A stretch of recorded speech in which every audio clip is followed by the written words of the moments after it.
In today's video, we are going to be discussing incompatible food combinations. Now, what are incompatible food combinations?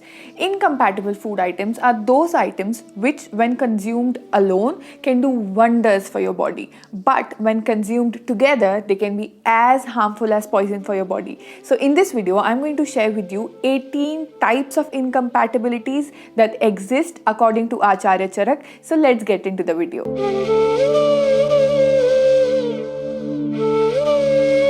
The first incompatibility is called as Desh Virudh. Now, this means not eating the food that is regional and local to your particular area. Now, in India, I'll see a lot of people getting fascinated by avocados and quinoa.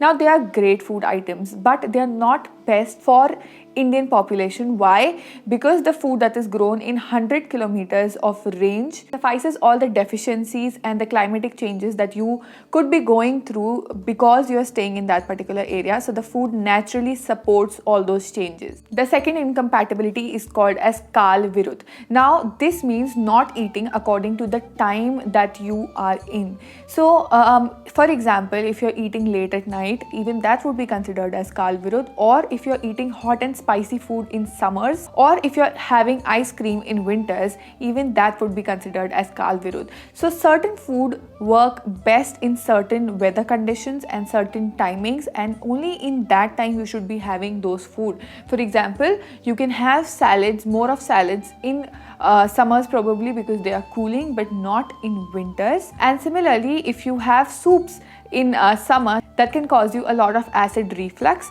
So you should always keep in mind the time factor of the food items that you're consuming. The third incompatibility is called as Agni Virudh, which means not considering your metabolism or your digestive fire. For example, these days a lot of people say that we should be having high protein meals, which I agree, but there are certain conditions to it. So if you do not have the metabolism which can process high protein meals, then that would be considered as Agni Virudh, and probably that protein will create toxic substances in your body and can also cause damage to your kidney, your liver, and it is not good for you. So you should always consider your metabolism, what kind of digestive fire you have. Do you have a slow metabolism or do you have a high metabolism? And only then you should choose your meal. The fourth incompatibility that we are going to discuss is called as Matra Virudh. Now there are certain food combinations which should not be consumed in particular proportions. For example, having ghee and honey in equal quantities can cause a lot of problems in your body.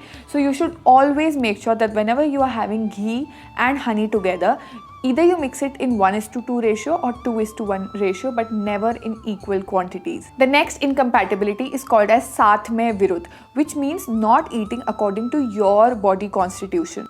Now, according to Ayurveda, each of us is governed by three principles: Vat, Pitta and Kapha, but usually each one of us also have a dominance of one or two.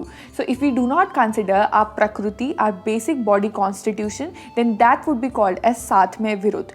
For example, if a person who is Vata dominant and he still eats a lot of raw food and dry food, then that would be Satmay Virudh for him. The next incompatibility is called as Dosh Virudh. Now this again means not considering Vat, Pitta and Kapha and what can they do to your body, and not being aware of these three principles and having that kind of food which can either aggravate or imbalance any three of these, even that would be considered as Dosh Virudh. The next incompatibility is called as Sanskar Virudh, which means not considering the mode of preparation or wrong processing of the food. For example, if you're overcooking your food, or if you're heating honey or adding honey in hot water, or if you're heating curd, even that would be called as Sanskar Virudh. The next incompatibility is called as Virya Virudh, which means not considering the potencies of the food. So according to Ayurveda, every food item can either be hot in potency or cooling in potency, but if you combine two food items with opposite potencies, that can cause a lot of problems. For example, milk and banana. Now milk is sweet in potency or cooling in potency. At the same time, banana is sour in potency. The post-digestive effect of banana is sour.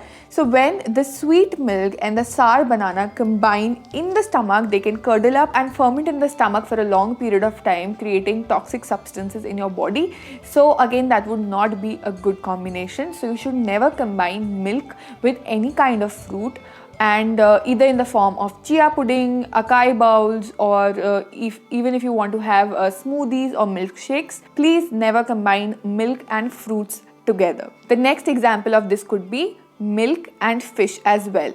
Fish is hot in potency and milk is again cooling in potency, and when you combine these two, these can cause a lot of skin related issues such as leukoderma, psoriasis, and a lot of other diseases too. Another example of this could also be combining milk and green leafy vegetables, and milk and radish or onion as well. And also milk and salt do not go well with each other. So if you are in a habit of having chai and poha, or chai and khichdi, or chai and paratha, please try to let go of it little by little and incorporate good eating practices in your life.